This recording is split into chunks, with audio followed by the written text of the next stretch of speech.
महिषासुर की माता महिषी ऋषि के श्राप से पहले एक बहुत ही सुंदर गंधर्व कन्या थी। सुंदरता में वो अप्सराओं को भी मात देती थी।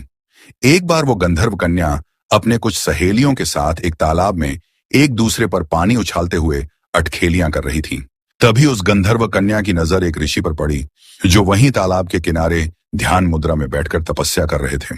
गंधर्व कन्या के मन में कुछ शरारत सूझी। वो चुपके से ऋषि के पास गई और वहां जानबूझकर कीचड़ युक्त पानी को उछाल उछाल कर अपनी सहेलियों के साथ अटखेलियां करने लगी। उसका उछाला हुआ पानी ऋषि के ऊपर गिरने लगा, जिससे ऋषि का ध्यान भंग हो गया। ऋषि गंधर्व कन्या के इस हरकत से क्रोधित हो उठे। वो समझ गए कि यह गंधर्व कन्या जानबूझकर ऐसा कृत्य कर रही है।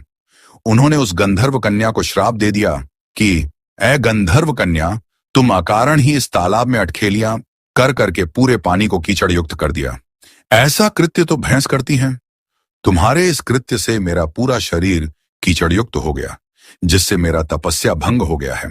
जा, आज से तू भैंस हो जा। तुझे भैंस के जैसा काया प्राप्त हो।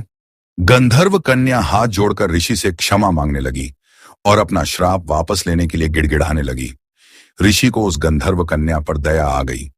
उन्होंने कहा कि मेरा श्राप तो झूठा नहीं हो सकता, पर इतना अवश्य हो सकता है कि तुम दिन के वक्त तो पूर्ण रूप से भैंस के काया में रहोगी, पर रात के वक्त अर्ध महिषी हो जाओगी। और जिस दिन तुम किसी बच्चे को जन्म दोगी, उस दिन तुम इस श्राप से पूर्ण रूप से मुक्त हो जाओगी। यह कहकर ऋषि वहां से चले गए। उसी दिन से उस गंधर्व कन्या का नाम महिषी पड़ गया। वो गंधर्व कन्या तुरंत महिषी यानी कि भैंस बन गई। दिन के वक्त वो भैंस बनी रहती थी और रात होते ही अर्ध महिषी यानी कि आधा नारी और आधा भैंस बन जाती थी। एक बार असुरों का राजा रंभ रात के समय जंगल में घूम रहा था। तभी उसने महिषी को देखा। महिषी अर्धनारी और अर्ध भैंस रूप में थी। महिषी को देखकर रंभ आश्चर्यचकित रह गया।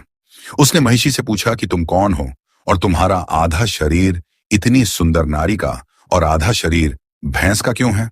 महिषी ने पूरी कहानी रंभ को सुना दिया। रंभ को उससे प्रेम हो गया और उसने उससे विवाह कर लिया। उन दोनों के मिलन से महिषी गर्भवती हो गई। कुछ दिनों के बाद रंभ ने देवताओं पर आक्रमण कर दिया। उस युद्ध में रंभ मारा गया। महिषी को जब पता चला तो वो रंभ के शव पर विलाप करने लगी। उसी विलाप के वक्त ही महिषी ने एक बच्चे को जन्म दिया, जिसका आधा शरीर भैंस का था और आधा शरीर राक्षस का था। उसके इस अर्ध महिष और अर्ध असुर शरीर के कारण उसका नाम महिषासुर पड़ा। वो जब चाहे तब पूर्ण रूप से असुर बन जाता था और जब चाहे तब पूर्ण रूप से विशाल भैंसा बन जाता था। ये थी महिषासुर की जन्म की कथा।